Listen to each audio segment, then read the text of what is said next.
സൂര്യനിൽ നിന്നുള്ള ദൂരം മാനദണ്ഡമാക്കിയാൽ സൗരയൂഥത്തിലെ നാലാമത്തെ ഗ്രഹമാണ് ചൊവ്വ. ഉപരിതലത്തിൽ ധാരാളമായുള്ള ഇരുമ്പോക്സൈഡ് ചുവന്ന നിറത്തിൽ കാണപ്പെടുന്നതിനാൽ ഇതിനെ ചുവന്ന ഗ്രഹം എന്നും വിളിക്കാറുണ്ട്. നേരിയ അന്തരീക്ഷത്തോടുകൂടിയുള്ള ഒരു ഭൗമഗ്രഹമാണ് ചൊവ്വ.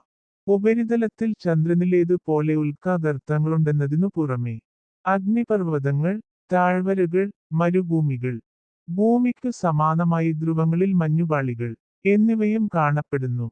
പക്ഷെ ടെക്ടോണിക് പ്രവർത്തനങ്ങളുടെ സാന്നിധ്യമില്ലാതെ ഭൂമിശാസ്ത്രപരമായി സജീവമല്ലാത്ത അവസ്ഥയാണ് ചൊവ്വയ്ക്കുള്ളത്.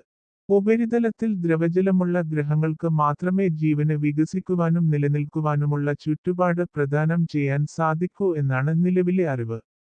നിലവിൽ സൂര്യന് ചുറ്റുമുള്ള ആവാസയോഗ്യ മേഖല ശുക്രന് ശേഷവും ചൊവ്വയുടെ സെമി മേജർ അക്ഷം വരെയുമാണെന്നാണ് കണക്കാക്കപ്പെട്ടിരിക്കുന്നത്. ഉപസൗരത്തിലായിരിക്കുമ്പോൾ ചൊവ്വ ഈ മേഖലക്കകത്ത് പ്രവേശിക്കുന്നുണ്ടെങ്കിലും നേരിയതും മർദ്ദം കുറഞ്ഞതുമായ അന്തരീക്ഷം ദ്രവജലത്തെ വലിയ അളവിൽ കൂടുതൽ സമയത്തേക്ക് നിലനിൽക്കുന്നതിന് സഹായിക്കുന്നില്ല. ഭൂതകാലത്ത് ജലമൊഴുകിയിരുന്നു എന്ന വിവരം ഗ്രഹത്തിന് ജീവനെ നിലനിർത്താൻ സാധിക്കും എന്നതിനുള്ള സാധ്യത നൽകുന്നു. ഗ്രഹോപരിതലത്തിൽ ഏതെങ്കിലും തരത്തിൽ ജലം നിലനിൽക്കുന്നുണ്ടെങ്കിൽ തന്നെ ജീവനെ പ്രതികൂലമായി ബാധിക്കുന്ന തരത്തിൽ അവയിൽ ലവണത്വവും അമ്ലത്വവും കൂടുതലായിരിക്കുമെന്നാണ് സമീപകാലത്ത് ലഭിച്ച തെളിവുകൾ സൂചിപ്പിക്കുന്നത്. കാന്തമണ്ഡലത്തിന്റെ അഭാവവും നേരിയ അന്തരീക്ഷവും നിരവധി പ്രതിബന്ധങ്ങൾ സൃഷ്ടിക്കുന്നു. വളരെ കുറഞ്ഞ താപകൈമാറ്റം മാത്രമാണ് ഗ്രഹോപരിതലത്തിൽ നടക്കുന്നത്. സൗരക്കാറ്റിൽ നിന്നുള്ള കൂട്ടിയിടികളിൽ നിന്നും വളരെ തുച്ഛമായ പരിരക്ഷയുള്ളൂ. കുറഞ്ഞ അന്തരീക്ഷമർദ്ദം ജലത്തെ ദ്രവരൂപത്തിൽ സ്ഥിതി ചെയ്യുന്നതിന് സഹായിക്കുന്നില്ല. പകരം ജലം വാതകാവസ്ഥയിൽ സ്ഥിതി ചെയ്യുന്നു. കൂടാതെ ചൊവ്വ ഭൂമിശാസ്ത്രപരമായി സജീവവുമല്ല.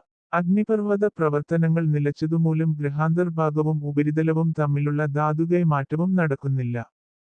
ഭൂതകാലത്ത് ഗ്രഹം കൂടുതൽ ആവാസയോഗ്യമായിരുന്നു എന്നാണ് തെളിവുകൾ നൽകുന്ന സൂചന. എന്നാലും എപ്പോഴെങ്കിലും ജൈവരൂപങ്ങൾ ഗ്രഹത്തിൽ നിലനിന്നിരുന്നു എന്നതിനെപ്പറ്റി വ്യക്തതയുമില്ല.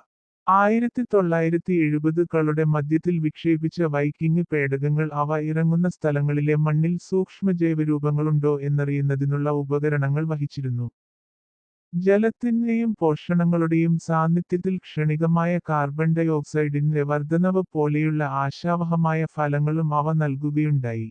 എങ്കിലും ഇത് ജീവന് സാധ്യമാണെന്നുള്ള കാര്യത്തിൽ വലിയ തർക്കങ്ങൾ നടക്കുകയും ചെയ്തു. വളരെ പ്രതികൂല ചുറ്റുപാടിൽ കഴിയുന്ന ജീവികളെക്കുറിച്ചുള്ള ആധുനിക അറിവുകളുടെ അടിസ്ഥാനത്തിൽ 30 വർഷം പഴക്കമുള്ള വൈക്കിങ്ങിലെ വിവരങ്ങൾ വീണ്ടും വിശകലനം ചെയ്തപ്പോൾ അത്തരത്തിലുള്ള ജീവന്റെ രൂപങ്ങളെ കൃത്യയോടെ കണ്ടെത്താൻ മാത്രമുള്ളതായിരുന്നില്ല അതിലെ ഉപകരണങ്ങൾ എന്നാണ് മനസ്സിലാക്കാൻ കഴിഞ്ഞത്. കണ്ടെത്തൽ പ്രക്രിയയിൽ ചിലപ്പോൾ ജീവൻ നശിപ്പിക്കപ്പെട്ടു പോയിരിക്കാം. മണ്ണ് കൂടുതൽ ക്ഷാരസ്വഭാവത്തിലുള്ളതാണെന്നും മഗ്നീഷ്യം, സോഡിയം, പൊട്ടാസ്യം ക്ലോറൈഡ് എന്നിവയടങ്ങിയതാണെന്നും ഫീനിക്സ് മാർസ്ലാൻഡർ നടത്തിയ പരീക്ഷണങ്ങൾ കാണിച്ചു തന്നു.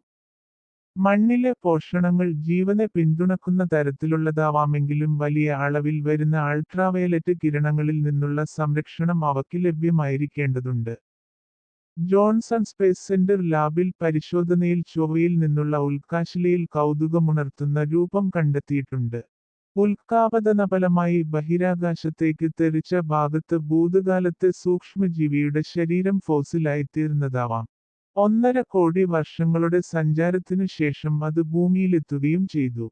ഈ രൂപത്തിന്റെ അജൈവപരമായ ഉൽപ്പത്തിയും വിഭാവനം ചെയ്യപ്പെട്ടിട്ടുണ്ട്. അടുത്ത കാലത്ത് ചൊവ്വ പര്യവേഷണ പേടകങ്ങൾ കണ്ടെത്തിയ മീഥേനിന്റെയും ഫോർമാൽഡിഹൈഡിന്റെയും സാന്നിധ്യം ജീവൻ നിലനിൽക്കുന്നുവെന്നതിന്റെ ലക്ഷണമാണെന്ന വാദവും ഉയർന്നിട്ടുണ്ട്. ചൊവ്വാന്തരീക്ഷത്തിൽ ഈ രാസസംയുക്തങ്ങൾ എളുപ്പം വിഘടിക്കുമെന്നതിനാലാണ് ഈ വാദത്തിന് കാരണം.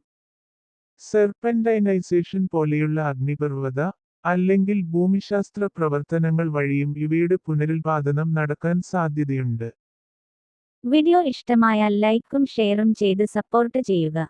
ഇതുവരെ ചാനൽ സബ്സ്ക്രൈബ് ചെയ്യാത്തവർ സബ്സ്ക്രൈബ് ചെയ്ത് താഴെ കാണുന്ന ബെൽ ഐക്കൺ എനേബിൾ ചെയ്ത് ഓൾ എന്ന ഓപ്ഷൻ നൽകുക.